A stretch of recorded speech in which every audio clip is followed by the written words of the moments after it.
Hello and happy Thursday! It's Dina from YourHappyStuff.com, the home of smart, simple, and soulful organizing. And today I'm going to give you my top 5 tips for turning mealtime mania into mealtime magic.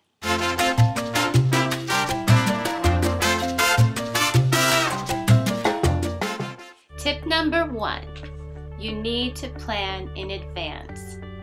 You know, I remember back when my kids were babies, I was involved in a mom's group, and I have to laugh at this story. One of my friends at the time was sitting in this group of moms, and she said, "I just hate when at 5 o'clock I'm staring at a frozen pound of hamburger and I'm asking it, what can I turn you into?"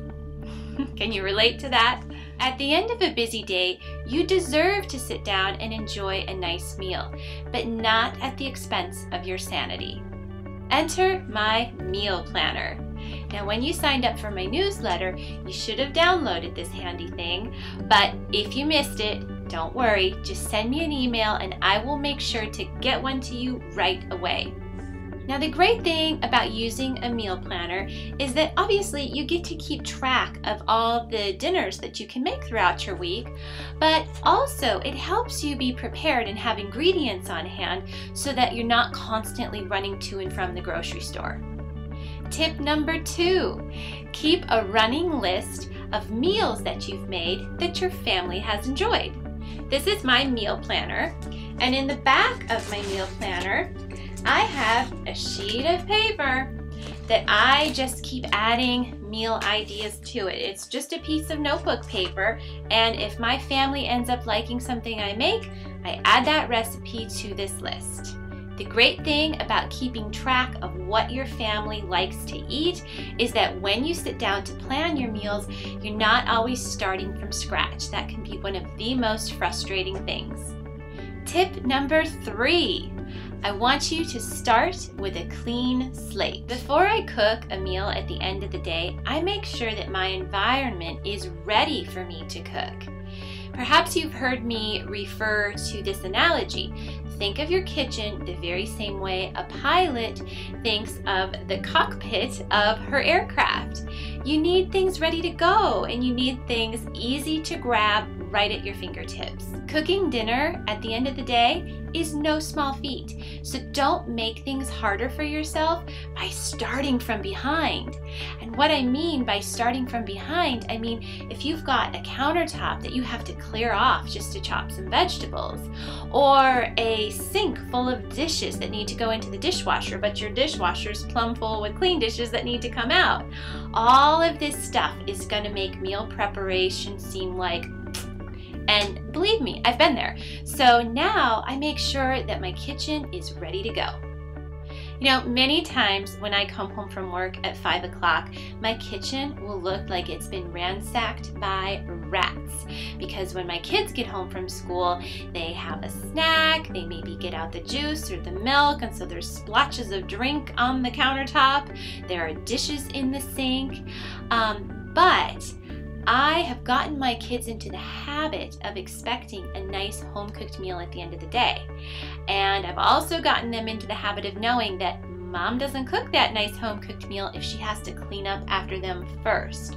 So I will just go tell them it's time to shut off the video game, it's time to power down the TV, it's time to stop playing, and you kids need to clean up after yourself so that I can get dinner cooked. I really do think that it's part of our motherly duty to help our kids become good housemates in the future. Being a good housemate means you can't leave messes behind for someone else to clean up. People will start to resent you pretty bad, and I don't want my kids to be that person. Tip number 4, clean as you go. Now, this one will become easier for you as you begin the process of decluttering and paring back your belongings to only what you need. I don't have a separate gadget for chopping my onions. I have one chef's knife. So if I need to chop several different things throughout my cooking process in the evening, guess what? I just rinse off my knife and I use it over and over again. When I'm done using a pan, I'll just squirt some soap into it, take 30 seconds, I'll just wipe it out, rinse it, and throw it onto the dry rack. I'm always looking for little pockets of time while something is sauteing or something is baking where I can quickly clean up something I've already used. My goal is to get as much of the cleanup done while I'm cooking so that after dinner I don't have a dirty kitchen that will take me an hour to clean up. That is not fun at the end of the day, for sure. Tip number 5. Everyone cleans up together. If one person had to clean up the mess by themselves, it would probably take a half an hour, 45 minutes. But if we all work together, it'll probably take us 5 or 10 minutes. Now, if you've cleaned as you've gone along, really all you're gonna have to do is clear your table, load your dishes into the dishwasher, maybe rinse out some serving dishes, and wipe down the countertops.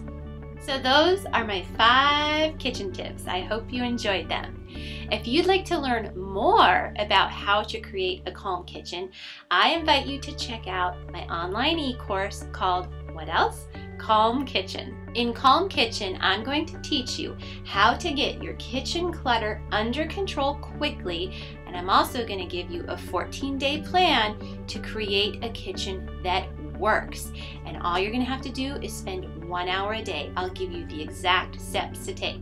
If you'd like to learn more about this class, just click on the link below. You'll also be able to take a little preview tour so you can see exactly what the class looks like to determine if it's for you.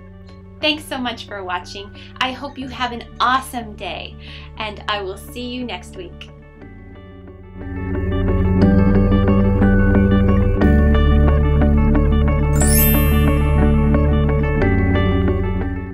Come here. Yeah, are we live? We're live.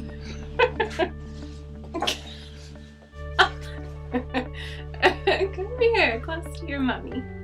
This is my 15-year-old son, Evan, and he needs to do some he needs to do some cleaning in the kitchen, don't you?